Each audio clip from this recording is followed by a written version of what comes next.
ಎಂಬುದಾಗಿ.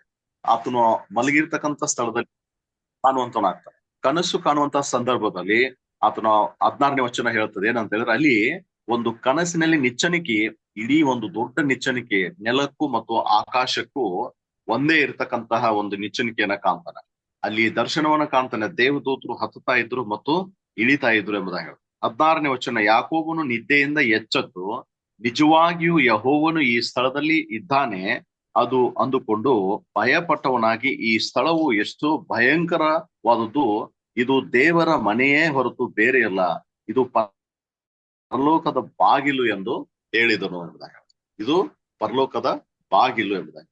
ಸೊ ಆತನು ಹೊತ್ತಾರೆ ಎದ್ದು ತಿರುಗಿ ಮತ್ತೇನ್ ಮಾಡ್ತಾನೆ, ತಾನು ತಲೆಗೆ ಇಟ್ಕೊಂಡಿರ್ತಕ್ಕಂಥ ಕಲ್ಲನ್ನ ಅಲ್ಲಿ ಇಟ್ಟು, ಇದು ಆ ಕಲ್ಲಿನಿಂದ ಅವನಿಗೆ ಅದ್ಭುತ ಆಯ್ತು ಅಂತ ನಾನು ಇಲ್ಲಿ ಹೇಳಕ್ ಹೋಗ್ತಾ ಇಲ್ಲ. ಆದ್ರೆ ದೇವರು ಅವನಿಗೊಂದು ಗುರುತನ್ನ ಕೊಡುವಂತವ್ರಾಗ್ತಾರೆ. ಈಗ ಯಾವ ರೀತಿ SSLC ಮತ್ತು PUC ಬರೆಯುವಂತ ಮಕ್ಕಳು ಅವ್ರ SSLC ಒಳಗೂ ಎಷ್ಟೋ ತಂದೆ ತಾಯಿಗಳು ಹೇಳ್ತಾರೆ ಮಕ್ಕಳಿಗೆ ಏನಂತ, ಇವನ್ ಜೀವನದಲ್ಲಿ ಉದ್ಧಾರ ಆಗೋದಿಲ್ಲ, ಇವನ್ ಜೀವನದಲ್ಲಿ ಉದ್ಧಾರ ಆಗೋದಿಲ್ಲ ಅಂತ. ಯಾಕಂದ್ರೆ ಆ ಮಗುವಿನ ಒಂದು ಕ್ಯಾರೆಕ್ಟರ್ ಆ ರೀತಿ ಇರುತ್ತೆ. ತರಲೆ ಮಾಡೋದಾಗ್ಲಿ, ಜಗಳ ಮಾಡ್ಕೊಳ್ಳೋದಾಗ್ಲಿ, ಹೇಳಿದ ಮಾತು ಕೇಳದೆ ಇರ್ತಕ್ಕಂತ ಸಂದರ್ಭದಲ್ಲಿ ತಂದೆ ತಾಯಿಗಳಾಗ್ಲಿ ಬೇರೆ ಯಾರಾದ್ರೂ ಅವನ್ನ ಆ ರೀತಿ ಅಂತಿರ್ತಾರೆ. ಆದ್ರೆ SSLC ಮುಗಿದ ತಕ್ಷಣ ಸ್ಟೆಪ್ ಬೈ ಸ್ಟೆಪ್ ಆತನ ಏನ್ ಮಾಡ್ತಾನಂದ್ರೆ, ತುಂಬಾ ತನ್ನ ಬಗ್ಗೆ ಕಾಳಜಿ ವಹಿಸ್ಕೊಂಡು ಹೆಚ್ಚಿನ ವಿದ್ಯಾಭ್ಯಾಸವನ್ನ ಮಾಡ್ಕೊಂಡು ಆತನ ಏನ್ ಮಾಡ್ತಾನೆ, ಜೀವನದೊಂದು ಒಂದು ಒಳ್ಳೆ ಕೆಲಸ ಹಿಡ್ಕೊಂಡು ಆತನು ಏನಾಗ್ತಾನೆ, ತನ್ನ ದಾರಿನ ನಾನು ಕಂಡ್ಕೊಳ್ಳುವಂತವನ. ಸೊ ಇಲ್ಲಿ ಏನಾಗತ್ತಂದ್ರೆ, ಅವನ ಯಥಾಸ್ಥಿತಿ ಹಾಗೆ ಇರೋದಿಲ್ಲ. ಅವನ್ ಟರ್ನಿಂಗ್ ಪಾಯಿಂಟ್ ಅಂತಕ್ಕಂಥದ್ದು ಯಾವ್ದಂದ್ರೆ SSLC ಒಂದು ಪರೀಕ್ಷೆ. ಅದು ಆಗ್ಲಿಲ್ಲ, ನೆಕ್ಸ್ಟ್ ದೇವ್ರು ಇನ್ನೊಂದು ಕೊಡ್ತಾರ ಆ ಮಗುಗೆ, PUC ಅಂತಕ್ಕಂಥ. PUC ಸೊ ಆತನು ಪಾಸ್ ಆದ ಅಂತ ಹೇಳಿದ್ರೆ ಅವಾಗ ಅವನ ಲೈಫ್ ಏನಾಗುತ್ತೆ, ಟರ್ನ್ ಆಗ್ತಾ ಹೋಗ್ತದೆ ಅಂದಾಗ. ಸೊ ಎಷ್ಟೊಂದ್ ಜನ ಟೀಚರ್ಸ್ಗಳು, ದೊಡ್ಡವರು, ಶಿಕ್ಷಣ ತಜ್ಞರು ಹೇಳ್ತಾರೆ, SSLC ಮತ್ತು PUC ಇವೆರಡು ಒಬ್ಬ ಮಗುವಿನ ಭವಿಷ್ಯದ ಒಂದು ಟರ್ನಿಂಗ್ ಪಾಯಿಂಟ್, ಅಂದ್ರೆ ಬದಲಾವಣೆ ಮಾಡ್ತಾ ಇರ್ತಕ್ಕಂಥ ಮಹತ್ತರವಾಗಿರ್ತಕ್ಕಂಥ ಮೈಲುಗಲ್ಲುಗಳು ಅಂತ ಹೇಳಿ. ಹಾಗೆ ಇಲ್ಲಿ ಯಾಕೋಬನ ಜೀವಿತದಲ್ಲಿ ಬದಲಾವಣೆಯನ್ನ ತರ್ತಾ ಇರ್ತಕ್ಕಂಥ ಒಂದು ಮೈಲುಗಲ್ಲು ಯಾವುದು ಅಂದ್ರೆ, ಈ ಒಂದು ಬೇತೇಲ್ ಅಂತಕ್ಕಂಥ ಒಂದು ಬೆಟ್ಟ. ಅದಕ್ಕೆ ಆತನೇ ಹೆಸರು ಇಡ್ತಾನೆ. ಏನಂತ ಹೇಳ್ತಾನೆ, ಕಲ್ಲನ್ನು ಕಂಬವಾಗಿ ನಿಲ್ಲಿಸಿ ಅದರ ತುದಿಯಲ್ಲಿ ಎಣ್ಣೆಯನ್ನು ಹೊಯ್ದನು, ಆ ಸ್ಥಳಕ್ಕೆ ಬೇತೇಲ್ ಎಂದು ಹೆಸರಿಟ್ಟನು. ಸೊ ಇದು ಬಹಳ ವಿಶೇಷವಾಗಿರ್ತಕ್ಕಂಥ ಸ್ಥಳ. ನನ್ನ ಜೀವನಕ್ಕೆ ಇದು ಒಂದು ಟರ್ನಿಂಗ್ ಪಾಯಿಂಟ್ ಕೊಟ್ಟಿರ್ತಕ್ಕಂಥ ಒಂದು ಸ್ಥಳ, ಒಂದು ಬದಲಾವಣೆ ಮಾಡಿರ್ತಕ್ಕಂಥ ಒಂದು ಸ್ಥಳ, ದೇವ್ರು ನನ್ನ ಜೊತೆಗೆ ಮಾತಾಡಿರ್ತಕ್ಕಂಥ ಸ್ಥಳ, ದೇವ್ರು ನನಗೆ ಕಾಣಿಸ್ಕೊಂಡಿರ್ತಕ್ಕಂಥ ಸ್ಥಳ, ಆ ರಾಜಾದಿರಾಜನು ಕರ್ತನ ಸೃಷ್ಟಿಕರ್ತನನ್ನ ನಾನು ಆತನ ದರ್ಶನವನ್ನ ಹೊಂದಿರ್ತಕ್ಕಂಥ ಸ್ಥಳ ಎಂಬುದಾಗಿ ಆತನು ಸಂತೋಷ ಪಡುವಂತವನ.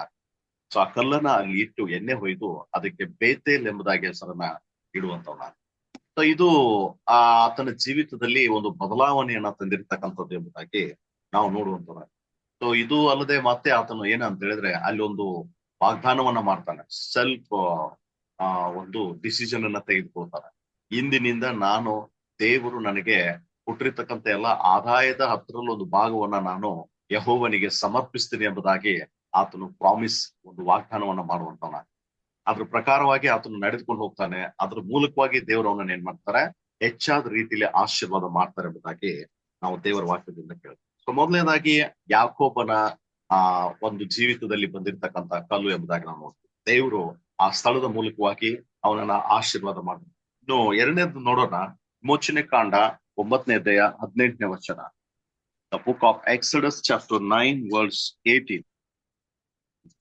ಸೊ ಅಲ್ಲಿ ಯಾವ ರೀತಿ ಇರ್ತಕ್ಕಂಥದ್ದನ್ನ ನಾವು ಕಾಣ್ತೀವಿ. ವಿಮೋಚನೆ ಕಾಂಡ 9ನೇ ಅಧ್ಯಾಯ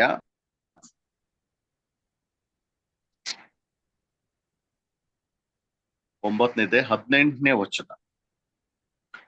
ಹಾಗಾದ್ರೆ ನಾಳೆ ಇಷ್ಟೊತ್ತಿಗೆ ವಿಪರೀತವಾದ ಆನೆಕಲ್ಲಿನ ಮಳೆ ಬೀಳುವಂತೆ ಮಾಡುವೆನು. ಐಗುಪ್ತ ರಾಜ್ಯವು ಸ್ಥಾಪಿಸಲ್ಪಟ್ಟ ದಿನದ ಮೊದಲುಗೊಂಡು ಇಂದಿನವರೆಗೂ ಅಂತ ಕಲ್ಲಿನ ಮಳೆ ಬಿದ್ದಿಲ್ಲ ಎಂಬುದಾಗಿ. ಸೊ ಐಗುಪ್ತ ದೇಶವನ್ನ ನೀವು ನೋಡಿದ್ದೀರಾ. ಅಲ್ಲಿ ಸತ್ಯವೇದದಲ್ಲಿ ಬರುವಂತಹ ದೇಶದಲ್ಲಿ ದೇವ್ರು ಹೇಗೆ ಅಲ್ಲಿ ಕಾರ್ಯಗಳನ್ನ ಇಸ್ರಾಯೇಲರಿಗೆ ಮಾಡಿದ್ರು ಎಂಬುದಾಗಿ. ದೇವರ ಮಕ್ಕಳಾದ ಇಸ್ರಾಯೇಲರನ್ನ ಹೊರಗಡೆ ತರಬೇಕಾದ್ರೆ ಐಗುಪ್ತ ದೇಶಕ್ಕೆ ದೇವರು 10 ಉಪದ್ರವಗಳನ್ನ ಕೊಡುವಂತವಾಗ್ತದೆ. ಆ 10 ಉಪದ್ರವಗಳಲ್ಲಿ ಈ ಕಲ್ಲಿನ ಮಳೆನೂ ಸಹ ಒಂದು. ಇದೆ ಅಂತದಿದು ಅಣೆಕಲ್ಲಿನ ಮಳೆ ನೋಡಿದೀವಿ, ಆಮೇಲೆ ಬಿರುಗಾಳಿ ಬೀಸುವಂತ ಮಳೆಯನ್ನ ನೋಡಿದೀವಿ, ದೊಡ್ಡ ದೊಡ್ಡ ಹನಿಗಳಿಂದ ಕೂಡಿರ್ತಕ್ಕಂಥ ಮಳೆ ನೋಡಿದೀವಿ. ಯಾವ್ದಪ್ಪ ಆನೆಕಲ್ಲಿನ ಮಳೆ ಎಂಬುದಾಗಿ. ಆನೆಕಲ್ಲಿನ ಮಳೆ ಅಂದ್ರೆ ಈಗ ನಾವು ನೋಡ್ತೀವಲ್ಲ ಮನೆಗಳಲ್ಲಿ ಬೀಳ್ತದ ಚಿಕ್ಕ ಚಿಕ್ಕ ಮಂಜಿನ ಒಂದು ಐಸ್ ಇರ್ತಕ್ಕಂಥ ಚಿಕ್ಕ ಚಿಕ್ಕ ಇರ್ತದಲ್ಲ, ಅದು ದೊಡ್ಡ ಕಲ್ಲಿನ ಮಳೆ ಎಂಬುದಾಗಿ ಬಿತ್ತು ಎಂಬುದಾಗಿ ಸತ್ಯವೇದ ತಿಳಿಸಲ್ಪಡ್ತದೆ. ಆನೆಕಲ್ಲಿನ ಆನೆ ಗಾತ್ರದಲ್ಲಿ ಇರ್ತಕ್ಕಂತಹ ಕಲ್ಲಿನಿಂದ ಬೀಳುವಂತ ಮಳೆ ಎಂಬುದಾಗಿ ತಿಳಿಸಲ್ಪಡ್ತದೆ. ಸೊ ಆ ಒಂದು ಐಗುಪ್ತ ದೇಶದಲ್ಲಿ ಮಾತ್ರ ಈ ಮಳೆ ಬಿತ್ತು ಎಂಬುದಾಗಿ ಸತ್ಯವೇದ ತಿಳಿಸ್ತದೆ. ಸೊ ಇಲ್ಲಿ ನೋಡ್ತೀವಿ ನಾವು ಎಲ್ಲಿ ಅಂತ ಹೇಳಿದ್ರೆ, ಅದೇ 25ನೇ ವಚನ 25 ಮತ್ತು 26 ಓದೋಣ. ಆ ಕಲ್ಲಿನ ಮಳೆ ಐಗುಪ್ತ ದೇಶದ ಎಲ್ಲಾ ಕಡೆಯಲ್ಲಿ ಮನುಷ್ಯರನ್ನು, ಪಶುಗಳನ್ನು, ಬಯಲಿನಲ್ಲಿದ್ದ ಎಲ್ಲವನ್ನು ನಷ್ಟಪಡಿಸಿತು. ಆ ಕಲ್ಲಿನ ಮಳೆಯಿಂದ ಹೊಲಗಳಲ್ಲಿದ್ದ ಎಲ್ಲಾ ಪೈರುಗಳು ಹಾಳಾದವು, ಅಡವಿಯಲ್ಲಿದ್ದ ಮರಗಳು ಮುರಿದು ಹೋದವು. ಇಸ್ರಾಯೇಲರು ಇದ್ದ ಗೋಷನ್ ಸೀಮೆಯಲ್ಲಿ ಮಾತ್ರ ಕಲ್ಲಿನ ಮಳೆ ಬೀಳಲಿಲ್ಲ ಎಂಬುದಾಗಿ. ನೋಡ್ರಿ ಎಷ್ಟು ವಿಚಿತ್ರ ಅಲ್ವಾ. ಬಹಳ ವಿಚಿತ್ರವಾಗಿರ್ತಕ್ಕಂಥದ್ದನ್ನ ನಾವು ಕಾಣ್ತೀವಿ. ಐಗುಪ್ತರಿಗೆ ಮಾತ್ರ ಈ ಕಲ್ಲಿನ ಮಳೆ ಬೀಳ್ತಾ ಇದೆ, ಆದ್ರೆ ಇಸ್ರಾಯೇಲರು ವಾಸ ಮಾಡ್ತಾ ಇರ್ತಕ್ಕಂಥ ಗೋಷನ್ ಸೀಮೆಯಲ್ಲಿ ಈ ಮಳೆ ಬೀಳ್ತಾ ಇಲ್ಲ. ಸೊ ಬಹುಶಃ ದೇವರು ಅಲ್ಲಿಂದನೇ ಈ ಒಂದು ರೂಢಿನ ಮಾಡಿದ್ರು ಅನಿಸ್ತದೆ. ನಿನ್ನೆ ನಾನು ಲಿಂಗರಾಜಪುರಂ ಕಡೆ ಹೋಗಿದ್ದೆ ಮಧ್ಯಾಹ್ನ ಟೈಮ್. ಲಿಂಗರಾಜಪುರಂದಲ್ಲಿ ಮಳೆ ಆಗ್ತಾ ಇದೆ. ನಮ್ ಚರ್ಚ್ ಹತ್ರ ಒಬ್ರು ಸಭಿಕರು ಬಂದಿದ್ರು, ಅವರು ಫೋನ್ ಮಾಡಿದ್ರು. ಅವ್ರು ಹೇಳ್ತಾ ಇದ್ರು ಇಲ್ಲಿ ಮಳೆ ಬರ್ತಾ ಇಲ್ಲ ಫಾಸ್ಟ್. ಸೊ ಇಲ್ಲೇ ಲಿಂಗರಾಜಪುರಂಕ್ಕೂ ವಿಚಾರಣಪುರಂಕ್ಕೂ ಬಹಳ ಏನ್ ದೂರ ಇಲ್ಲ, ಆದ್ರೆ ಅಲ್ಲಿ ಜೋರಾಗಿ ಮಳೆ ಬೀಳ್ತಾ ಇತ್ತು, ಇಲ್ಲಿ ಮಳೆ ಬೀಳ್ತಾ ಇರ್ಲಿಲ್ಲ. ಸೊ ಎಂತಹ ಒಂದು ವ್ಯತ್ಯಾಸವನ್ನು ನಾವು ಕಾಣ್ತೇವೆ. ಅದೇ ರೀತಿ ಐಗುಪ್ತರಿಗೆ ಮಾತ್ರ ಈ ಕಲ್ಲಿನ ಮಳೆ ಇದೆ. ಯಾಕೆ ಕಲ್ಲಿನ ಮಳೆ ದೇವರಲ್ಲಿ ಸುರಿಸಿದ್ರು ಅಂದ್ರೆ, ಅವರು ದೇವರಿಗಿಂತಲೂ ಹೆಚ್ಚಾಗಿ ಕಲ್ಲುಗಳನ್ನ ಪೂಜೆ ಮಾಡ್ತಾ ಇದ್ರು. ಆ ಕಲ್ಲಿನಿಂದಲೇ ದೇವರು ಅವ್ರಿಗೆ ಇದ್ರಲ್ಲಿ ಏನೋ ಸತ್ಯ ಇಲ್ಲ, ಇದು ದೇವರಲ್ಲ ಎಂಬುದಾಗಿ ತೋರಿಸ್ಕೋಸ್ಕರ ಕಲ್ಲಿನ ಮಳೆ ಅದೇ ರೀತಿಯಾಗಿ 3ನೇ ಅಂಶವನ್ನ ನಾವು ನೋಡೋಣ. ಆ ವಿಮೋಚನೆ ಕಾಂಡ 17ನೇ ಅಧ್ಯಾಯ 6ರಿಂದ 7ನೇ ವಚನ. ಇಲ್ಲಿಯೂ ಸಹ ಒಂದು ಅಂಶವನ್ನ ನಾವು ನೋಡ್ತೀವಿ. ವಿಮೋಚನೆ ಕಾಂಡ 17ನೇ ಅಧ್ಯಾಯ 6ರಿಂದ 7 ವಚನಗಳಲ್ಲಿ ಇನ್ನೊಂದು ಅಂಶವನ್ನ ನಾವು ನೋಡ್ತೀವಿ. 3ನೇ ಅಂಶ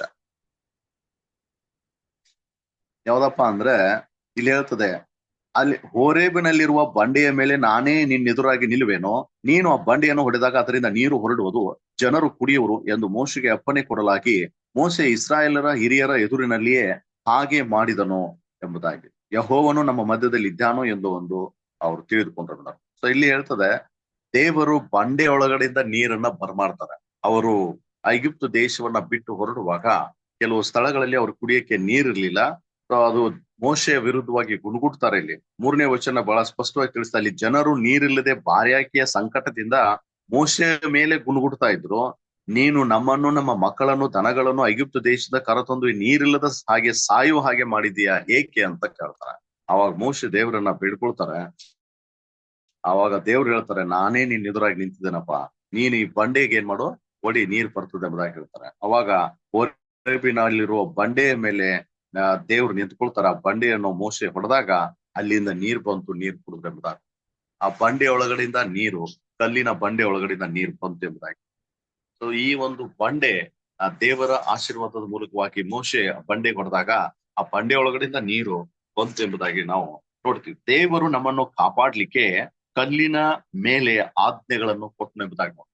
ಸೊ ಈ ಲೋಕದಲ್ಲಿ ಅನೇಕ ಆಜ್ಞೆಗಳಿದೆ, ಅನೇಕ ಒಂದು ಸಂವಿಧಾನ ಅಂತಕ್ಕಂಥದ್ದಿದೆ. ಅವೆಲ್ಲವೂ ಕೆಲವೊಂದು ಪತ್ರದ ಮೇಲೆ ಬರೆಯಲ್ಪಟ್ರೆ, ದೇವರ ಮಕ್ಕಳನ್ನ ಕಾಪಾಡ್ಲಿಕ್ಕೆ, ದೇವರ ಮಕ್ಕಳಿಗೆ ಒಂದು ವಿಶೇಷವಾದ ಒಂದು ಮಾರ್ಗದರ್ಶನ, ಇದೇ ರೀತಿ ಇರ್ಬೇಕು, ಇವುಗಳನ್ನ ನೀನು ಕಾಪಾಡ್ಕೊಳ್ಬೇಕು, ಇದು ನಿನ್ನ ಜೀವನಕ್ಕೆ ಬಹಳ ಅಮೂಲ್ಯವಾಗಿರ್ತಕ್ಕಂಥದ್ದು ಎಂಬುದಾಗಿ ದೇವ್ರೇನ್ ಮಾಡ್ತಾರೆ, ತನ್ನ ಸ್ವತಃ ಪವಿತ್ರವಾದ ಕೈಗಳಿಂದ ಒಂದು ಕಲ್ಲಿನ ಹಲಗೆಯ ಮೇಲೆ ಬರೆದು ಮೋಶೆ ಕೈಗೆ ಕೊಡ್ತಾರೆ ಎಂಬುದಾಗಿ ವಾಕ್ಯ ತಿಳಿಸ್ತದೆ. ಸೊ ಅದಕ್ಕಾಗಿ ಈಗಿನ ಕಾಲದಲ್ಲಿ ಸಹ ಆ ಒಂದು ಆಜ್ಞೆಗಳು ಬಹಳ ಪ್ರಾಮುಖ್ಯತೆಯನ್ನ ಪಡೆದಿರ್ತಕ್ಕಂಥದ್ದನ್ನ ನಾವು ಕಾಣ.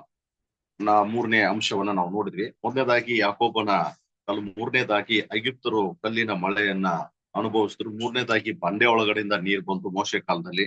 4ನೇದಾಗಿ ಮತ್ತಾಯನು ಬರೆದ ಸುವಾರ್ತೆ 16ನೇ ಅಧ್ಯಾಯ 18ನೇ ವಚನ. ಮತ್ತಾಯನು ಬರೆದ ಸುವಾರ್ತೆ 16ನೇ ಅಧ್ಯಾಯ 18ನೇ ವಚನ.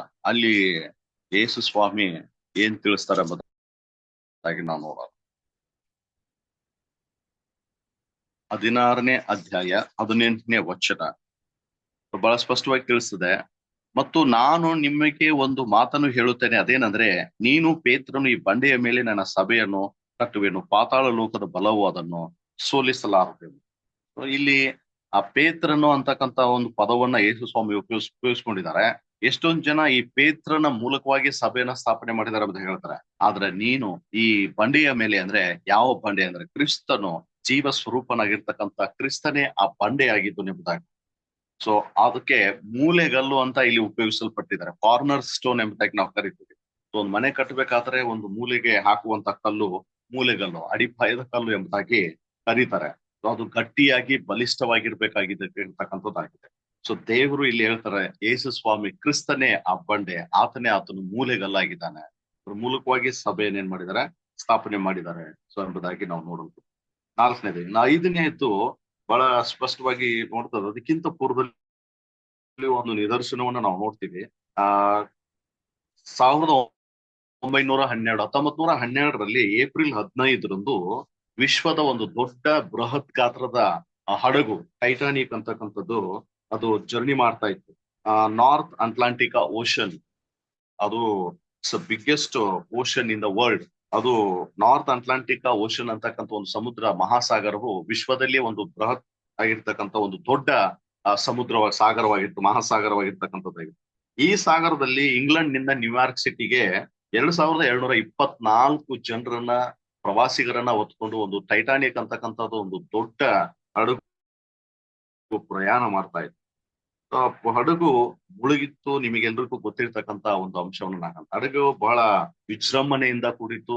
ಭೂಮಿ ಮೇಲೆ ಏನೇನ್ ಸಿಗ್ತದೋ ಅದೆಲ್ಲ ಅಲ್ಲಿ ಸಿಗ್ತಾ ಇತ್ತು. ಆದ್ರೆ 2 ಗಂಟೆ 40 ನಿಮಿಷದಲ್ಲಿ ಮಧ್ಯರಾತ್ರಿ ಅದು ಮುಳುಗಲಿಕ್ಕೆ ತೆಗೆದುಕೊಂಡಿರ್ತಕ್ಕಂಥ ಸಮಯ 2 ಗಂಟೆ 40 ನಿಮಿಷ ತೆಗೆದುಕೊಳ್ತದೆ. ಅದೇನಾಗುತ್ತೆ, ಕೆಳಗಡೆ ಮುಳುಗಿ ಹೋಗ್ತದೆ ಎಂಬುದಾಗಿ. ಸುಮಾರು 1500 ಜನ ಅಲ್ಲಿ ಹಡಗಿನಲ್ಲಿ ತೀರ್ ಹೋಗ್ತಾರೆ ಎಂಬುದಾಗಿ. ಒಂದು ಮಂಜುಗಡ್ಡೆ ಕಲ್ಲಿನಿಂದ ಗಟ್ಟಿಯಾಗಿರ್ತಕ್ಕಂತಹ ಒಂದು ಮಂಜುಗಡ್ಡೆ, ಕಲ್ಲಿನಂತೆ ಗಟ್ಟಿಯಾಗಿರ್ತಕ್ಕಂಥ ಒಂದು ಮಂಜುಗಡ್ಡೆಗೆ ಅದು ಡ್ಯಾಶ್ ಕೊಡ್ತು ಆ ಟೈಟಾನಿಕ್ ಹಡಗು ಏನಾಗುತ್ತೆ, ಮುಳುಗಿ ಹೋಗ್ತದೆ ಎಂಬುದಾಗಿ ನಾವು ನೋಡಿ. ಆದ್ರೆ ಇವತ್ತು ನಮ್ಮನ್ನ ದೇವರು ತನ್ನ ಆಜ್ಞೆಗಳನ್ನ ಕಲ್ಲಿನ ಮೂಲಕವಾಗಿ ಕೊಟ್ಟು ಆ ಆಜ್ಞೆಗಳಂತೆ ನಡೀತಾ ಇರತಕ್ಕಂತ ಸಭೆ ಅದು ಮುಳುಗೋದಿಲ್ಲ ಎಂಬುದಾಗಿ ಸತ್ಯವೇದ ತಿಳಿಸಲ್ಪಡ್ತೀವಿ. ಸೊ ಇವತ್ತಿನ ದಿವಸ ಆ ಸಭೆಯ ಮೂಲೆಗಲ್ಲು ಯಾರು ಅಂದ್ರೆ ಯೇಸು ಸ್ವಾಮಿ ಆಗಿರ್ತಕ್ಕಂಥವ್ರಾಗಿದ್ದಾರೆ. ಸೊ ಇದು 5ನೇ ಅಂಶ. ಇನ್ನು 4ನೇ ಅಂಶವನ್ನ ನಾವು ನೋಡೋಣ. ಲೂಕನು ಬರೆದ ಸುವಾರ್ತೆ 19ನೇ ಅಧ್ಯಾಯ 41 ಮತ್ತು 44ನೇ ವಚನವನ್ನ ಓದೋಣ. ಲೂಕನು ಬರೆದ ಸುವಾರ್ತೆ 19ನೇ ಅಧ್ಯಾಯದಲ್ಲಿ ಕಲ್ಲಿನ ಬಗ್ಗೆ ತಿಳಿಸಲ್ಪಟ್ಟಿದ್ದಾರೆ ಯೇಸು ಸ್ವಾಮಿಯವರು. 19ನೇ ಅಧ್ಯಾಯ 41, 44 ಏನ್ ತಿಳಿಸಿದ ನೋಡೋಣ. ದೇವರು ನಿನಗೆ ದರ್ಶನ ಕೊಟ್ಟ ಸಮಯವನ್ನು ನೀನು ತಿಳ್ಕೊಳ್ಳಲು, ಅದರಿಂದ ನಿನ್ನ ವೈರಿಗಳು ಒಡ್ಡು ಕಟ್ಟಿ ನಿನ್ನ ಸುತ್ತಲೂ ಮುತ್ತಿಗೆ ಹಾಕಿ ಎಲ್ಲಾ ಕಡೆಗಳಲ್ಲಿಯೂ ನಿನ್ನನ್ನು ಬಂದು ಮಾಡಿ ನಿನ್ನೊಳಗಿರುವ ನಿನ್ನ ಜನರನ್ನು ನಿರ್ಮೂಲ ಮಾಡಿ ಇಲ್ಲಿ ಕಲ್ಲಿನ ಮೇಲೆ ಕಲ್ಲು ನಿಲ್ಲದಂತೆ ಮಾಡುವ ದಿವಸಗಳು ನಿನ್ನ ಮೇಲೆ ಬರುವವು ಎಂಬುದಾಗಿ ಹೇಳ. ಸೊ ಇಲ್ಲಿ ಯೇಸು ಸ್ವಾಮಿ ಒಂದು ಪ್ರವಾದನೆಯನ್ನ ನುಡಿತಾರೆ. ಸೊ ಆ ಪ್ರವಾದನೆ ಇಲ್ಲಿ ಯಾವಾಗ ನೆರವೇರುತ್ತೆ ಎಂಬುದಾಗಿ, ಯೆರೂಸಲೇಮಿನ ದೇವಸ್ಥಾನದ ಮುಂದುಗಡೆ ಹಾದು ಹೋಗ್ತಿರ್ಬೇಕಾದ್ರೆ ಯೇಸು ಸ್ವಾಮಿ ಯೆರೂಸಲೇಮಿನ ದೇವಸ್ಥಾನದ ಬಗ್ಗೆ ಮಾತನಾಡುವಂತವ್ರ, ಯೆರೂಸಲೇಮ್ ಪಟ್ಟಣದ ಬಗ್ಗೆ, ಕ್ಷಮಿಸಿ, ಯೆರೂಸಲೇಮ್ ಪಟ್ಟಣದ ಬಗ್ಗೆ ಯೇಸು ಸ್ವಾಮಿ ಮಾತಾಡ್ತಾರೆ. ಏನಂದ್ರೆ ಇಲ್ಲಿ ಕಲ್ಲಿನ ಮೇಲೆ ಕಲ್ಲು ನಿಲ್ಲದಂತೆ ಮಾಡುವ ದಿವಸಗಳು ನಿನ್ನ ಮೇಲೆ ಬರುವವು ಎಂಬುದಾಗಿ ಹೇಳ. ಸೊ ಯೆರೂಸಲೇಮ್ ಪಟ್ಟಣವನ್ನ ನೋಡಿ ಈ ರೀತಿಯಾಗಿ ಅಳ್ತಾರೆ, ದೇವರು ಕಣ್ಣೀರ್ ಹಾಕ್ತಾರೆ. ಅದರ ವಿಷಯವಾಗಿ ಅತ್ತು ನೀನಾದರೂ ಸಮಾಧಾನಕ್ಕೆ ಬೇಕಾದ ಇದನ್ನೆಲ್ಲೇ ತಿಳ್ಕೊಂಡಿರೋದು ಎಷ್ಟೋ ಒಳ್ಳೇದಿತ್ತು ಅಂತ ಹೇಳಿ ಬೇಸರ ಪಡುತ್ತಾ ಕೊನೆಯದಾಗಿ ಈ ಮಾತನ್ನ ಹೇಳುವಂತ. ಸೊ ಅದಾದು ಸುಮಾರು ವರ್ಷಗಳ ನಂತರ ಕ್ರಿಸ್ತಶಕ 70ನೇ ಇಸ್ವಿಯಲ್ಲಿ ಸಮಾರ್ಯ ಮತ್ತು ಯಹೂದ್ಯರು ಮತ್ತು ರೋಮನ್ನರ ಬಗ್ಗೆ ಒಂದು ಮೊದಲನೆಯ ಯುದ್ಧ ನಡೀತದೆ. First juice and Roman war ಅಂತ ಕರೀತಾರೆ ಅದಕ್ಕೆ. ಮೊದಲನೇ ಯಹೂದ್ಯರು ಮತ್ತು ರೋಮನ್ನರು ಒಂದು ಯುದ್ಧ ನಡೆದಾಗ ಆವಾಗ ಸಂಪೂರ್ಣವಾಗಿ ಈ ರೋಮನ್ನರು ಬಂದು ಏನ್ ಮಾಡ್ತಾರೆ ಅಂದ್ರೆ ಯೆರೂಸಲೇಮ್ ದೇವಸ್ಥಾನವನ್ನ ಪಟ್ಟಣವನ್ನ ಹಾಳು ಮಾಡುವಂತವ್ರಾಗ್ತಾರೆ, ಸುಟ್ಟು ಬಿಡ್ತಾರೆ. ಇಡೀ ಪಟ್ಟಣವನ್ನ ಬೆಂಕಿ ಹಚ್ಚಿ ಸುಟ್ಟಾಗ ಅಲ್ಲಿರ್ತಕ್ಕಂತಹ ಚಿನ್ನ ಏನಾಗುತ್ತೆ, ಹೋಗಿ ಆ ಕಲ್ಲುಗಳ ಸಂಧಿಯಲ್ಲಿ ಕುಳಿತುಕೊಳ್ಳುವಂತದ್ದಾಗ್ತದೆ. ಆ ಕಲ್ಲುಗಳ ಸಂಧಿಯಲ್ಲಿ ಕುಳಿತುಕೊಂಡಾಗ ಆವಾಗ ಏನಾಗುತ್ತೆ, ಆ ಚಿನ್ನನ ಅಗಿಲಿಕ್ಕೆ ಅವ್ರು ಏನ್ ಮಾಡ್ತಾರೆ, ಕಲ್ಲುಗಳನ್ನ ಅಗಿತಾರೆ. ಒಂದು ಆರಿಯಿಂದ ತೆಗೆದುಕೊಂಡು ಕಲ್ಲನ್ನ ತೆಗೆದಾಗ ಅಲ್ಲಿ ಚಿನ್ನ ಇರ್ತದೆ, ತೆಗೆದುಕೊಳ್ತಾರೆ. ಈ ರೀತಿಯಾಗಿ ಚಿನ್ನವನ್ನ ಅವರು ತೆಗೆದುಕೊಳ್ಳಿಕ್ಕೆ ಪ್ರಯತ್ನ ಪಟ್ಟಾಗ ಇಡೀ ಪಟ್ಟಣವನ್ನು ಅವರು ಅಗಿದು ಏನ್ ಮಾಡ್ಬಿಡ್ತಾರ ಅಂದ್ರೆ ಸಂಪೂರ್ಣವಾಗಿ ಅವರು ಸಹ ಹಾಳು ಮಾಡುವಂತಾರ. ಸೊ ಯೇಸು ಸ್ವಾಮಿ 40 ವರ್ಷದ ಹಿಂದೆ ಹೇಳಿರ್ತಕ್ಕಂಥ ಮಾತು 40 ವರ್ಷದ ನಂತರ ಏನಾಗುತ್ತೆ, ಅದು ನೆರವೇರುತ್ತೆ ಎಂಬುದಾಗಿ ಸತ್ಯವೇದ ಬಹಳ ಸ್ಪಷ್ಟವಾಗಿ ನಮ್ಗೆ ತಿಳಿಸುತ್ತೆ. ಆಗಿನ ರೋಮನ್ನರ ಅರಸು ಟೈಟಸ್ ಅಂತಕ್ಕಂಥವನು ಇಡೀ ಯೆರೂಸಲೇಮ್ ನಗರವನ್ನ ಸಂಪೂರ್ಣವಾಗಿ ನಾಶ ಮಾಡ್ತಾರೆ 70ನೇ ಇಸ್ವಿಯಲ್ಲಿ. ಸೊ ಇನ್ನು ಕೊನೆಯದಾಗಿ ನಾವು ನೋಡೋಣ, ಪ್ರಕಟಣೆ ಪುಸ್ತಕ 22:12 ಈಗೋ ನಾನು ಬೇಗನೆ ಬರುತ್ತೇನೆ ಎಂಬುದಾಗಿ ಹೇಳಿದ. ಬೇರೆ ಇವತ್ತಿನ ಪ್ರಪಂಚ ಬಹಳ ಕ್ಷಣಿಕವಾಗಿರ್ತಕ್ಕಂಥದ್ದಾಗಿ, ಮನುಷ್ಯನ ಸಾವು ನೋವುಗಳು ಈ ಲೋಕದಲ್ಲಿ ಹೇಗೆ ಸಂಭವಿಸ್ತದೆ, ಈ ಲೋಕದ ಅಂತ್ಯ ಸ್ಥಿತಿ ಏನಾಗ್ತದೆ ಎಂಬುದಾಗಿ ಅದರ ಮುನ್ಸೂಚನೆಗಳು ಈಗಲೇ ನಮಗೆ ಏನಾಗ್ತದೆ ಗೋಚರವಾಗ್ತಾ ಇರ್ತಕ್ಕಂಥದ್ದು ನಾವು. ಸೊ ಏನಪ್ಪಾ ಈ ರೀತಿ ಪ್ರಪಂಚ ಹೋಗ್ತಾ ಇದೆಯಲ್ಲ ಅಂತಂದಾಗ ನಮಗ ಖಂಡಿತವಾಗ್ಲೂ ಅರ್ಥ ಆಗ್ಬೇಕು, ಇದು ಕ್ರಿಸ್ತನ 2ನೇ ಬರೋಣದ ಒಂದು ಸಮಯ ಎಂಬುದಾಗಿ. ದಾನಿಯೇಲನು ಬರೆದ ಪ್ರವಾದ್ಯ ಗ್ರಂಥ 2ನೇ ಅಧ್ಯಾಯ 34-35 ಆ ಒಂದು ಅದ್ಭುತವಾದ ಪ್ರತಿಮೆಯ ಕನಸಿನಲ್ಲಿ ಪ್ರವಾದಿಯಾದ ದಾನಿಯೇಲನು ಕಂಡಿರ್ತಕ್ಕಂಥ ಕನಸಿನಲ್ಲಿ ಏನಾಗುತ್ತಂದ್ರೆ ಆತನು ಕನಸಿನ ಅರ್ಥವನ್ನ ಹೇಳ್ತಾನೆ. ನೆಬೂಕದ್ನೆಚ್ಚರನು ಕಂಡಿರ್ತಕ್ಕಂಥ ಕನಸಿನ ಕೊನೆಯ ಭಾಗದಲ್ಲಿ ನಾವು ಬರ್ತೀವಿ, ಒಂದು ದೊಡ್ಡ ಬಂಡೆ ಬಂದು ಆ ಪ್ರತಿಮೆಗೆ ಏನಾಗುತ್ತೆ ಅಪ್ಪಳಿಸ್ತದೆ, ಪ್ರತಿಮೆ ಸಂಪೂರ್ಣವಾಗಿ ಚೂರಾಗಿ ಹೋಗುತ್ತೆ ಎಂಬುದಾಗಿ. ಈಗ ಉಳಿದಿರ್ತಕ್ಕಂಥದ್ದು ಅದೇ ಬಂಡೆ ಬಂದು ಈ ಲೋಕಕ್ಕೆ ಅಪ್ಪಳಿಸುವಂತದ್ದಾಗಿದೆ. ಅದೇ ಯೇಸು ಸ್ವಾಮಿಯ 2ನೇ ಬರೋಣ ಎಂಬುದಾಗಿ ನಾವು ನೋಡಲ್ಪಡ್ತೀವಿ.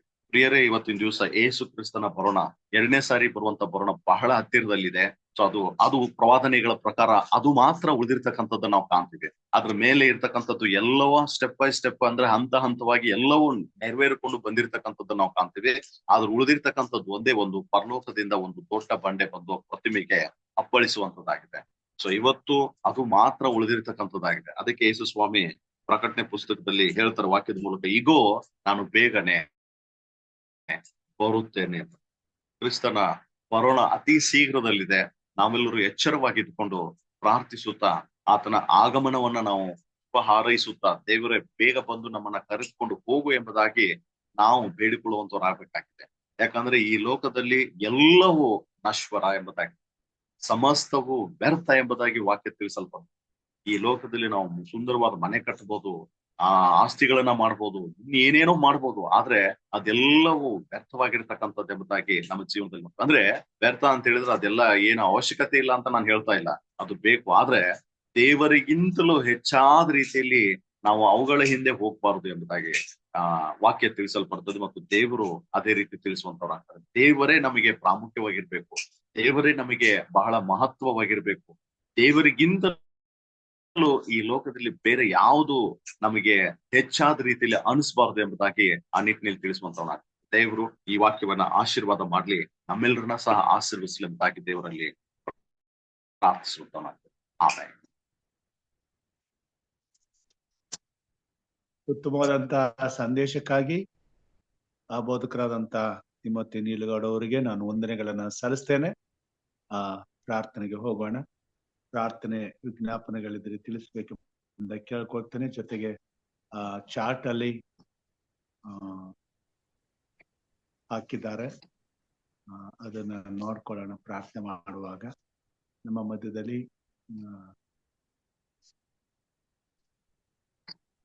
ಪ್ರಾರ್ಥನೆಗಾಗಿ ಪಾಸ್ಟರ್ ಅಮಿತ್ ಅವರಿದ್ದಾರೆ, ಅವರು ಪ್ರಾರ್ಥನೆ ಮಾಡ್ಬೇಕೆಂಬುದಾಗಿ ಕೇಳ್ಕೊಳ್ತೇನೆ.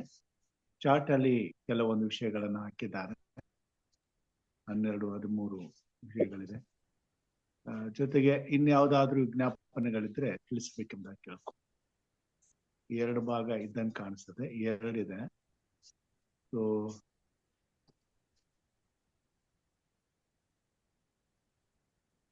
13 ಇದೆ ಪಾಸ್ಟ್ರೆ. ಅದೇ 13 ಇದೆ, 13 ಇದೆ. ಇನ್ನೊಂದು ಭಾಗ ಇಲ್ಲ, ಒಂದೇನಾ? ಪ್ರಾರ್ಥನೆ ಮಾಡೋಣ. ಪ್ರಾರ್ಥನೆ ಮಾಡಿ ಅಂತ್ಯ ಆಶೀರ್ವಾದವನ್ನು ಮಾಡಿ. ಮಹೋನ್ನತ ಸ್ಥಾನದಲ್ಲಿ ವಾಸ ಮಾಡುವಂತ ಪ್ರೀತಿವುಳ್ಳ ಜೀವ ಸ್ವರೂಪನಾಗಿರುವಂತ ನಮ್ಮ ತಂದೆಯಾದ ದೇವರೇ, ಅಪ್ಪ ನಿನ್ನ ಪರಿಶುದ್ಧವಾದಂತ ನಾಮಕ್ಕೆ ನಾನು ಅನಂತ ಸ್ತುತಿ ಸ್ತೋತ್ರಗಳು ಸಲ್ಲಿಸುವಂತವನಾಗಿದ್ದೇನೆ ಕರ್ತ. ತಂದೆಯೇ, ನೀನು ನಮ್ಮನ್ನು ಇಡೀ ವಾರವೆಲ್ಲ ಅದ್ಭುತವಾಗಿ ಅತಿಶಯವಾಗಿ ಕಾಪಾಡಿ ಈ ಉದಯ ಕಾಲದಲ್ಲಿ ಮತ್ತೊಂದು ಸಾರಿ ಸ್ವಾಮಿ ನಿನ್ನ ಕೃಪೆಗೆ ಅನುಸಾರವಾಗಿ, ನಿನ್ನ ಪ್ರೀತಿಗೆ ಅನುಸಾರವಾಗಿ, ನಿಮ್ಮ ನಡೆಸುವಿಕೆಗೆ ಅನುಸಾರವಾಗಿ ನಮ್ಮನ್ನು ಕಾಪಾಡಿ ರಕ್ಷಕನೇ, ನಿನ್ನ ಕೃಪೆಯಿಂದಲೇ ಈ ಒಂದು ಮಾಧ್ಯಮದ ಒಳಗಡೆ ಬರ್ಲಿಕ್ಕಾಗುವಂತೆ ನಿಂತನ ಕೃಪೆ ಕೊಟ್ಟಿದ್ದಕ್ಕಾಗಿ ಸ್ತೋತ್ರ. ನಿನ್ನ ವಾಕ್ಯಗಳನ್ನು ಕೇಳಿಕ್ಕಾಗುವಂತೆ ಸಹಾಯ ಮಾಡಿಕೊಟ್ಟಿದ್ದಕ್ಕಾಗಿ ಸ್ತೋತ್ರ. ಪವಿತ್ರ ಆತ್ಮ ದೇವರ ಸಹಾಯಕರಾಗಿ ನಮ್ಮನ್ನು ಇರಿಸಿದಕ್ಕಾಗಿ ವಂದನೆಗಳು ಸಲ್ಲಿಸುವಂತವನಾಗಿದ್ದೇನೆ ಕರ್ತ. ದೇವ್ರೇ, ಈ ಲೋಕದಲ್ಲಿ ನೋಡುವಾಗ ಎಷ್ಟೋ ಜನರು ಈ ಹಲೋಕದ ಯಾತ್ರೆ ಮುಗಿಸ್ತಾ ಇದಾರಪ್ಪ ಸ್ವಾಮಿ. ಹೀಗಿದ್ದ ವ್ಯಕ್ತಿಗಳು ಹೀಗಿಲ್ಲ ರಾಜ. ಆದ್ರೆ ಅಲ್ಪ ಮಾನವರಾದ ನಮಗಾದರೂ ನಿನ್ನ ಗಾಯಗಳ ಕರಗಳು ನಮ್ಮ ಮೇಲೆ ಅಪಾರವಾಗಿ ಚಾಚಿ ನಮ್ಮನ್ನು ಕಾಪಾಡ್ಕೊಂಡ್ ಬರ್ತಿದ್ದಕ್ಕಾಗಿ ವಂದನೆಗಳು ಸಲ್ಲಿಸ್ತೇನೆ ಕರ್ತ. ಹೆಚ್ಚಿಸಿಕೊಳ್ಳುವುದಕ್ಕೆ ಯಾವ ಆಸ್ಪದ ನಮ್ಮಲ್ಲಿಲ್ಲ ಸ್ವಾಮಿ. ನಿನ್ನ ಕೃಪೆಯಿಂದಲೇ ಉಳಿದುಕೊಂಡಿದ್ದೇವೆ. ಎಷ್ಟೋ ಜನ ಹೇಳಬಹುದು, ನಾನು ಸ್ವಂತ ಬಲ, ಸ್ವಂತ ಶಕ್ತಿ, ಸ್ವಂತ ಹಣ, ಸ್ವಂತ ಸಾಮರ್ಥ್ಯ, ಸ್ವಂತ ಜ್ಞಾನದಿಂದ ನಾನು ಉಳ್ಕೊಂಡಿನಿ ಎಂಬುದಾಗಿ ಹೇಳಿಕೊಳ್ಳಬಹುದು ದೇವರೇ. ಆದರೆ ಅವೆಲ್ಲವೂ ಯಾವುದಕ್ಕೂ ಲೆಕ್ಕಕ್ಕಿಲ್ಲ ಕರ್ತ. ನಿನ್ನ ಕೃಪೆ ಮಾತ್ರ ನಮ್ಮನ್ನು ಉಳಿಸಿದ್ದೆ ರಕ್ಷಕನೇ. ಅದಕ್ಕಾಗಿ ನಿನಗೆ ನಾನು ಕೃತಜ್ಞತೆಗಳು ಸಲ್ಲಿಸುವಂತವನಾಗಿದ್ದೇನೆ ಕರ್ತನೇ. ವಾಕ್ಯ ನೀಡಿದಂತ ಪ್ರಿಯ ನಿಮ್ಮ ದಾಸರಿಗಾಗಿ ಸ್ತೋತ್ರ ಸಲ್ಲಿಸ್ತೇನೆ. ಅವರನ್ನು, ಅವರ ಸೇವೆಯನ್ನು ಅಧಿಕವಾಗಿ ಆಶೀರ್ವಾದ ಮಾಡು, ನಿನ್ನ ಮಹಿಮೆ ನಡೆಸು. ಹಾಗೂ ಈ ಒಂದು ಝೂಮ್ ಮಾಧ್ಯಮದಲ್ಲಿ ಕೂಡಿ ಬಂದಿರತಕ್ಕಂಥ ಪ್ರತಿಯೊಬ್ಬರನ್ನು ಕರುಣಿಸು, ಕಟಾಕ್ಷಿಸು. ಈ ಯಾವ ಉದ್ದೇಶದಿಂದ ನಿನ್ನ ಸನ್ನಿಧಾನಕ್ಕೆ ಬಂದಿದ್ದಾರೆ ಸ್ವಾಮಿ, ನಿನ್ನ ಎಲ್ಲರನ್ನು ಬಲಂತ ದೇವರು ನೀನು. ಅವ್ರ ಕುಂದು ಕೊರತೆಗಳನ್ನು ಬಲಂತ ದೇವರು ನೀನು. ಅವರ ಸಮಸ್ಯೆಗಳನ್ನು ತಿಳಿದಂತ ದೇವರು ನೀನು. ಪ್ರತಿ ಒಬ್ಬೊಬ್ಬರಿಗೂ ಸಹ ಅವರ ಕೊರತೆಗೆ ತಕ್ಕ ಹಾಗೆ ನೀನು ಸದುತ್ತರವನ್ನು ದಯಪಾಲಿಸಿ ಕೊಡಬೇಕಾಗಿ ನಿನ್ನಲ್ಲಿ ಪ್ರಾರ್ಥನೆ ಮಾಡ್ತಾ ಇದ್ದೇನೆ ರಕ್ಷಕನೇ. ಈ ಒಂದು ಸಂದರ್ಭದಲ್ಲಿ ಕೆಲವು ಪ್ರಾರ್ಥನೆ ವಿಜ್ಞಾಪನೆಗಳು ಇವೆ ರಕ್ಷಕನೇ. ಒಂದೊಂದು ಪ್ರಾರ್ಥನೆಗೋಸ್ಕರ ಬೇಡಿಕೊಳ್ಳುವಾಗ ನೀನೇ ನಮಗೆ ಸಹಾಯಕನಾಗಿದ್ದುಕೊಂಡು ಪ್ರತಿಯೊಂದು ಪ್ರಾರ್ಥನೆಗೆ ಸದುತ್ತರವನ್ನು ದಯಪಾಲಿಸಿ ಕೊಡಬೇಕಾಗಿ ನಿನ್ನಲ್ಲಿ ಕೇಳಿಕೊಳ್ತಾ ಇದ್ದೇನೆ. ವಿಶೇಷವಾಗಿ ಶ್ರೀ ಅಸೈ ತಂಬಿ ಇವರು ಪಾರ್ಶ್ವವಾಯುವಿಂದ ಇವರು ಆಸ್ಪತ್ರೆಯಲ್ಲಿ ಚಿಕಿತ್ಸೆ ಪಡೀತಿದಾರಪ್ಪ ಸ್ವಾಮಿ. ದೇವ್ರೇ, ಅವರನ್ನು ನೀನು ಅಧಿಕವಾಗಿ ಆಶೀರ್ವಾದ ಮಾಡಬೇಕಾಗಿ ನಿನ್ನಲ್ಲಿ ಪ್ರಾರ್ಥನೆ ಮಾಡುತ್ತೇನೆ. ಹಾಗೂ ಡಿ ಜೆಎಂ ಮನೆಯಮ್ಮ ಅವರನ್ನು ಸಹ ಅವ್ರ ಆಸ್ಪತ್ರೆಗೆ ದಾಖಲಾಗಿಸಿದ್ದಾರೆ. ಅವರನ್ನು ಸಹ ನೀನು ಆಶೀರ್ವಾದ ಮಾಡು, ನಿನ್ನ ಕೃಪೆಯಿಂದ ತುಂಬಿಸು, ಗುಣಪಡಿಸು ಎಂಬುದಾಗಿ ನಿಮ್ಮನ್ನು ಪ್ರಾರ್ಥಿಸ್ತಾ ಇದ್ದೇವೆ. ಮುಂಬೈನ ಶ್ರೀ ಅಖಿಲ್ ಪಾಲ್ಕರ್ ಮೂತ್ರ ಪಿಂಡ ಕಸಿ ಶಸ್ತ್ರಚಿಕಿತ್ಸೆಗೆ ಒಳಗಾಗಿದ್ದಾರೆ. ವಿಶೇಷವಾಗಿ ಕರ್ತನೆ ಅವರನ್ನು ಸರಿ ಆಶೀರ್ವಾದ ಮಾಡು ಕರ್ತನೆ, ನಿನ್ನ ಕೃಪೆಯಿಂದ ತುಂಬಿಸು. ಆ ಶಸ್ತ್ರಚಿಕಿತ್ಸೆಗೆ ಒಳಗಾಗಿ ಕರ್ತನೆ ನಾಮದ ಮಹಿಮೆಗೋಸ್ಕರ ಅವರು ಜೀವಿಸ್ಲಿಕ್ಕಾಗುವಂತೆ ಸಹಾಯ ಮಾಡು ಸ್ವಾಮಿ. ಹಾಗೂ ಪಿತ್ತಕೋಶದ ಕಲಿನಿಂದ ಬಳಲುತ್ತಿರುವ ಸಹೋದರಿ ಅಜಿತಾ ಮಾಧವನ್ ಅವರ ಮೊಮ್ಮಗಳು, ಅವರಿಗಾಗಿ ಪ್ರಾರ್ಥನೆ ಮಾಡ್ತೀನಪ್ಪ ಸ್ವಾಮಿ. ಅವರನ್ನು ಸಹ ಹೆಚ್ಚಾಗಿ ಆಶೀರ್ವಾದ ಮಾಡು. ಆ ಮಗಳಿಗೆ ಬೇಕಾದಂತ ಆರೋಗ್ಯ ದಯಪಾಲಿಸಿ ಕೊಡಬೇಕಾಗಿ ಬೇಡಿಕೊಳ್ತಾ ಇದ್ದೇನೆ. ಆಂಧ್ರ ಪ್ರದೇಶದ ಶ್ರೀ ಶೇಷಾದ್ರಿ ಚಿಂತಲ ಈ ಶೇಷಾದ್ರಿಗೋಸ್ಕರ ಪ್ರಾರ್ಥಿಸ್ತೇನಪ್ಪ ಸ್ವಾಮಿ. ಅವರನ್ನು ನೀನು ಆಶೀರ್ವಾದ ಮಾಡು ಕರ್ತನೆ, ಆರೋಗ್ಯ ಕೊಟ್ಟು ಕಾಪಾಡಬೇಕಾಗಿ ನಿಮ್ಮನ್ನು ಪ್ರಾರ್ಥಿಸ್ತಾ ಇದ್ದೇವೆ. ಚಿಕ್ಕ ಮಗು ಎಲೋಜಾ ಉಲಾಂಗ್ ಅವರಿಗೆ ಒಂದು ಮೂತ್ರಪಿಂಡ ಬ್ಲಾಕ್ ಆಗಿದೆ ಮತ್ತು ಶಸ್ತ್ರಕ್ರಿಯೆಗೆ ಒಳಗಾಗಬೇಕಾಗಿದೆ ಕರ್ತನೆ. ಆ ಮಗುವಿನ ವಿಶೇಷವಾಗಿ ಆಶೀರ್ವಾದ ಮಾಡಪ್ಪ.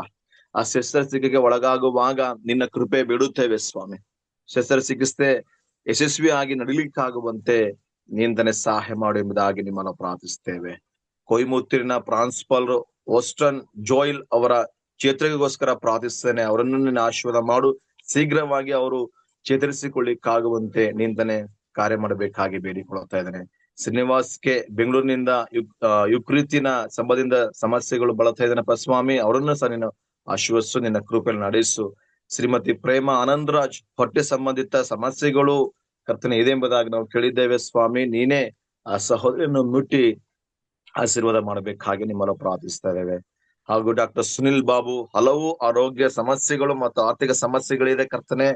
ನೀನೇ ನಿನ್ನ ಕೃಪೆಯಲ್ಲಿ ನಿನ್ನ ಶಕ್ತಿಯಲ್ಲಿ ನಡೆಸು ಸ್ವಾಮಿ. ಎಲ್ಲಾ ರೀತಿಯಾದಂತ ಸಹಾಯವನ್ನು ಅವರಿಗೆ ಮಾಡುತ್ತಾ ಬರಬೇಕಾಗಿ ನಿಮ್ಮನ್ನು ಪ್ರಾರ್ಥಿಸ್ತಾ ಇದ್ದೇವೆ. ಶ್ರೀ ಬಾಬಾನಾಥನ್ ಶಸ್ತ್ರಚಿಕಿತ್ಸೆಗೆ ಹೋಗಬೇಕಾಗಿದೆ ಸ್ವಾಮಿ. ಅವರನ್ನು ಕಾಣಿಸು ಕರ್ತನೆ, ನಿನ್ನ ಕೃಪೆ ನಡೆಸು. ಆಪರೇಷನ್ಗೆ ಬೇಕಾದಂತ ಎಲ್ಲಾ ಆರ್ಥಿಕ ಸಹಾಯವನ್ನು ಅವರಿಗೆ ದಯಪಾಲಿಸಿಕೊಟ್ಟು ಆ ಒಂದು ಶಸ್ತ್ರಚಿಕಿತ್ಸೆಯನ್ನು ಯಶಸ್ವಿಗೊಳಿಸಬೇಕಾಗಿ ನಿನ್ನಲ್ಲಿ ನಾನು ಕೇಳ್ತಾ ಇದ್ದೇನೆ. ಹಾಗೂ ಆಂಧ್ರ ಪ್ರದೇಶದ ಶ್ರೀ ದುರ್ಗಾ ಪ್ರಸಾದ್ ವಾಕ್ ಕಳೆದುಕೊಂಡರು ಎಂಬುದಾಗಿ ನಾವು ಕೇಳಿದ್ದೇವೆ ಮತ್ತು ಭಾಗವಶ ಅಂಗವಿಕಲರಾಗಿದೆ ಎಂಬುದಾಗಿ ಕೇಳಿದ್ದೇವೆ ಸ್ವಾಮಿ. ಅವರನ್ನು ನಿನ್ನ ಆಶೀರ್ವಾದ ಮಾಡಪ್ಪ, ನಿನ್ನ ಕೃಪೆ ನಡೆಸು ರಕ್ಷಕನೇ. ಹಾಗೂ ಶ್ರೀ ಲಕ್ಷ್ಮೀ ವೆಂಕಟ್ ಶ್ರೀನಿವಾಸ್ ಕೋಮದಲ್ಲಿದ್ದಾರೆ. ಅವರಿಗಾಗಿ ಶ್ರೀಮತಿ ರೇಖಾ ಶೈಲೇಶ್ ದೈಹಿಕವಾಗಿ ಅಸ್ವಸ್ಥರಾಗಿದ್ದಾರೆ. ಅವರಿಗಾಗಿ ಪ್ರಾರ್ಥನೆ ಮಾಡ್ತಿದ್ದೇನಪ್ಪ. ವಿಶೇಷವಾಗಿ ಅವರನ್ನು ಮುಟ್ಟು ಸ್ವಾಮಿ, ಅವರನ್ನು ಸ್ಪರ್ಶಿಸು, ಗುಣಪಡಿಸು ಕರ್ತನೆ. ಇನ್ನು ಅನೇಕ ಪ್ರಾರ್ಥನೆ ವಿಜ್ಞಾಪನೆಗಳಿವೆ ಕರ್ತನೆ. ಪ್ರತಿಯೊಂದು ಪ್ರಾರ್ಥನೆಗಳು ನೀಂತಾನೆ ಕೇಳಿ ಪ್ರತಿಯೊಂದಕ್ಕೂ ಸಹ ನೀಂತಾನೆ ಸದುತ್ತರವನ್ನು ದಯಪಾಲಿಸಿಕೊಡ್ಬೇಕಾಗಿ ಬೇಡಿಕೊಳ್ಳುತ್ತೇನೆ. ವಿಕ್ರಮ್ ಕೋಲ್ಕಾರ್ಗೋಸ್ಕರ ಅವರ ಆರೋಗ್ಯಕ್ಕೋಸ್ಕರ ಪ್ರಾರ್ಥಿಸ್ತಾ ಇದ್ದೇನೆ. ಸ್ವಾಮಿ ಕ್ರಿಸ್ಟಫರ್ ಫೀವರ್ ಇದೆ, ಕೋಲ್ಡ್ ಇದೆ, ಕಾಫಿ ಇದೆ, ಅವರಿಗಾಗಿ ಪ್ರಾರ್ಥಿಸ್ತಾ ಇದ್ದೇನೆ. ಎಲ್ಲರೂ ಲೋಕೇಶ್ ಹೆಲ್ತ್ ಅವರಿಗೋಸ್ಕರ ಫ್ಯಾಮಿಲಿಗೋಸ್ಕರ ಪ್ರಾರ್ಥಿಸ್ತೇನೆ. ಬನಿಮಟ್ಟಿ ಹಾಗೂ ಬಳ್ಳಾರಿ ಚರ್ಚ್ ನ್ಯೂ ಬಿಲ್ಡಿಂಗ್ ಗೋಸ್ಕರ ಪ್ರಾರ್ಥಿಸ್ತೇನೆ. ಕೆಪಿ ರವಿ ಬಳ್ಳಾರಿ ಹೆಲ್ತ್ಗೋಸ್ಕರ ಪ್ರಾರ್ಥಿಸ್ತೇನೆ. ಬಿಕನಿತ ಬ್ಯಾಕ್ ಪೇನಿಗೋಸ್ಕರ ಪ್ರಾರ್ಥಿಸ್ತೇನೆ. ಎಲ್ಲರ ಶಿರೋಮಣಿ ನರ್ವಸ್ಗೋಸ್ಕರ ಪ್ರಾರ್ಥಿಸ್ತೇನೆ. ಹಾಗೂ ಶೈಲ ಬೆಂಜಮಿನ್ ಹೆಲ್ತ್ಗೋಸ್ಕರ ಪ್ರಾರ್ಥಿಸ್ತೇನೆ. ಕರ್ತನೆ, ಇವರನ್ನು ಸಹ ನೀನು ಆಶೀರ್ವಾದ ಮಾಡಪ್ಪ. ಈ ಪ್ರಾರ್ಥನೆಗಳು ಸಹ ಕೇಳಿ ಇವ್ರಿಗೆ ಸದುತ್ತರವನ್ನು ದಯಪಾಲಿಸಿ ಕೊಡ್ಬೇಕಾಗಿ ನಿನ್ನಲ್ಲಿ ಪ್ರಾರ್ಥಿಸ್ತೇನಪ್ಪ. ನೀನು ಒಳ್ಳೆಯವನು ಸ್ವಾಮಿ, ದಯ ತೋರಿಸುವವನು, ಶಾಂತಿ ಸಮಾಧಾನ ಕೊಡುವಂತ ದೇವರು ನೀನು. ಎಲ್ಲಿ ಕಷ್ಟ ಪಡುವವರೇ, ಹೊರೆ ಹೊತ್ತವರೇ, ನೀವೆಲ್ಲರೂ ನನ್ನ ಬಳಿಗೆ ಬನ್ರಿ, ನಾನು ನಿಮಗೆ ವಿಶ್ರಾಂತಿ ಕೊಡ್ತೇನೆ ಎಂಬುದಾಗಿ ನೀನು ಹೇಳಿದಲ್ಲ ರಾಜ್ಯ. ಅದಕ್ಕಾಗಿ ನಿನ್ನ ಸನ್ನಿಧಿಗೆ ಬರ್ತಾ ಇದ್ದೇವೆ ದೇವರೇ. ನಮ್ಮ ಮೊರೆಯನ್ನು ಕೇಳು ಸ್ವಾಮಿ, ನಮಗೆ ಸದುತ್ತರವನ್ನು ಕೊಡು ರಾಜ್ಯ. ನಮ್ಮನ್ನು ಕೈ ಬಿಡಬೇಡಪ್ಪ, ನಮ್ಮನ್ನು ತೊರೆಬೇಡಪ್ಪ ಕರ್ತನೆ. ನಮ್ಮನ್ನು ನೋಡಿ ಸ್ವಾಮಿ, ನಿನ್ನ ಪ್ರಸನ್ನ ಮಗನ ನಮ್ಮ ನೋಡಿ ಸ್ವಾಮಿ, ನಮ್ಮ ಮೇಲೆ ದಯವಿಡು ಕರ್ತನೆ. ಓ ಕರ್ತನಾದ ಯೇಸು, ನಿನಗೆ ಮಹಿಮೆ ಉಂಟಾಗಲಿ ಸ್ವಾಮಿ. ಎಲ್ಲಾ ಪ್ರಾರ್ಥನೆಗೆ ಸದುತ್ತರ ದಯಪಾಲಿಸಿ ಕೊಡು ಕರ್ತನೆ. ಇನ್ನು ಅನೇಕ ಪ್ರಾರ್ಥನೆಗಳಿವೆ ಕರ್ತನೆ.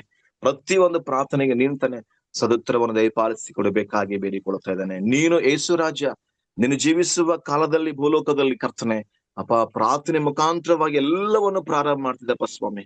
ಹಾಗೂ ಪ್ರಾರ್ಥನೆ ಮುಖಾಂತರವಾಗಿ ದಿನವನ್ನು ಮುಗಿಸಿದಪ್ಪ. ಅದೇ ರೀತಿಯಾಗಿ ನಾವು ಪ್ರಾರಂಭದ ಈ ಒಂದು ಪ್ರಾರ್ಥನೆಗಳ ಮುಖಾಂತರವಾಗಿ ನಾವು ದಿನವನ್ನು ಪ್ರಾರಂಭ ಮಾಡ್ತಿದ್ದೇವೆ.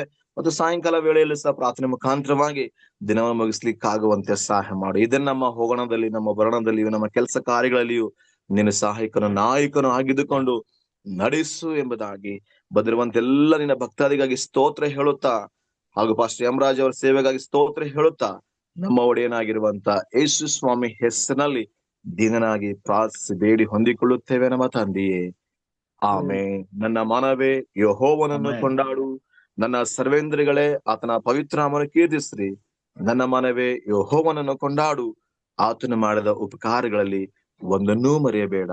ಆಮೆನ್. ನಮ್ಮ ಕರ್ತನಾದ ಯೇಸು ಕ್ರಿಸ್ತನ ಕೃಪೆಯು, ತಂದೆಯಾದ ದೇವರ ಪ್ರೀತಿಯು, ಹಾಗೂ ಪವಿತ್ರಾತ್ಮನ ಐಕ್ಯತೆ, ಅನ್ಯೋನ್ಯತೆ, ಶಾಂತಿ, ಸಮಾಧಾನವು ಸಭೆಯಾಗಿ ಕೂಡಿ ಬಂದಿರುವಂತ ಪ್ರತಿಯೊಬ್ಬರ ಜೊತೆಯಲ್ಲಿಯೂ, ಪ್ರಾರ್ಥನೆ ವಿಜ್ಞಾಪನೆಗಳ ಜೊತೆಯಲ್ಲಿಯೂ, ಸಂದೇಶ ನೀಡಿದಂತ ನಿಮ್ಮ ದಾಸನ ಜೊತೆಯಲ್ಲಿಯೂ ಇಂದು ಎಂದು ನಿತ್ಯ ನಿರಂತರಕ್ಕೂ ನಿಮ್ಮ ಆಶೀರ್ವಾದವು ನೆಲೆಯಾಗಿರ್ಲಿ ಕರ್ತನೆ. ಆಮೆನ್. ಆಮೆನ್. ದೇವರ ಪರಿಶುದ್ಧವಾದ ನಾಮಕ್ಕೆ ಸ್ತೋತ್ರವನ್ನ ಸಲ್ಲಿಸುತ್ತಾ ಈ ದಿನದಲ್ಲಿ ಕೂಡಿ ಬಂದಂತ ದೇವರ ಮಂದೆಗೆ ಪೂರ್ವಕವಾದ ಧನ್ಯವಾದಗಳನ್ನ ಸಲ್ಲಿಸ್ತೇನೆ. ಕಾರ್ಯಕ್ರಮದ ಪ್ರಥಮ ಪ್ರಾರ್ಥನೆ ಮಾಡಿದಂತ ಬೋಧಕರಂತ ಎಸ್.ಟಿ. ಸಾಲಮನ್ ರವರಿಗೂ, ಮುಕ್ತಾಯದ ಪ್ರಾರ್ಥನೆ ಮಾಡಿದಂತ ಪಾಸ್ಟರ್ ಅಮಿತ್ ರಾವ್ ಅವರಿಗೂ, ವಿಶೇಷವಾಗಿ ಈ ದಿನದ ಸಂದೇಶವನ್ನ ತಂದಂತ ಬೋಧಕರಂತ ತಿಮೋತಿ ನೀಲ್ಗೌಡ್ರವರಿಗೂ ಧನ್ಯವಾದಗಳನ್ನ ಸಲ್ಲಿಸ್ತೇನೆ. ಕರ್ತನು ನಮ್ಮೆಲ್ಲರನ್ನ ಆಶೀರ್ವಾದ ಮಾಡಲಿ. ಈ ದಿನ ಆರೋಗ್ಯ, ಸುಕ್ಷೇಮ, ಸಮಾಧಾನಗಳನ್ನು ಕೊಟ್ಟು ಬರಲಿರುವ ಸಬ್ಬತ್ತಿನ ಆರಾಧನೆಗೆ ನಮ್ಮನ್ನು, ನಮ್ಮ ಕುಟುಂಬ, ಮಕ್ಕಳನ್ನು ಆಶೀರ್ವದಿಸಿ ಸಿದ್ಧಪಡಿಸಲಿ ಎಂಬುದಾಗಿ ಪ್ರಾರ್ಥಿಸುತ್ತಾ, ಮತ್ತೆ ಸಾಯಂಕಾಲ ಅಂತಾರಾಷ್ಟ್ರೀಯ ಕನ್ನಡ ಸಭಾ ಶಾಲೆಯಲ್ಲಿ ಕೂಡಿ ಬರುವ ಹಾಗೆ ಕರ್ತನು ನಮ್ಮನ್ನು ನಡೆಸಲಿ ಎಂದು ಬೇಡುತ್ತಾ ಎಲ್ಲರಿಗೂ ಬೆಳಗಿನ ಶುಭಾಶಯಗಳನ್ನು ಕೋರ್ತೇನೆ. ಧನ್ಯವಾದಗಳು.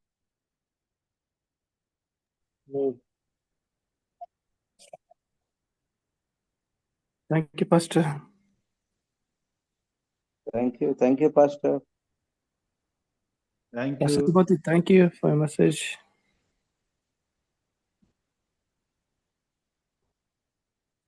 Thank you, Pastor. Good morning, everybody. Good morning. Good morning. Morning, sir. Thank you so much, sir, giving the opportunity. Thank you, Pastor. Thank you very much.